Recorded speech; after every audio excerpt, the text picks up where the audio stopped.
अस्सलाम वालेकुम। इलेक्शन के डेज़ हैं। मैं आम तौर पर इलेक्शन पे, पॉलिटिक्स पे, सियासत पे या इस तरह के पॉइंट्स पे बात नहीं करता,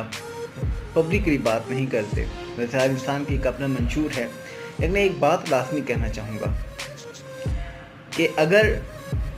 ज़्यादा दूर की बात ना करें, पिछले 5 या 10 साल की अगर हम बात कर लेते हैं, तो अगर एक नुमाइंदा आपके इलाके में इलेक्शन पे खड़ा हुआ और उन्होंने आपके इलाके को बेहतर नहीं बनाया, आपकी ज़िंदगी में आसानी नहीं लेके आया, आपके मुआशरे को बेहतर नहीं बनाया, चाहे वो किसी भी लिहाज से हो,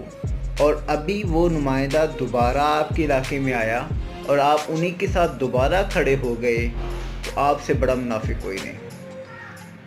ये मुनाफियत ही है कि 5 साल आप रोते रहे हैं, 10 साल आप रोते रहे हैं, अभी वही नुमाइंदा, वही MNA, वही MPA पार्टी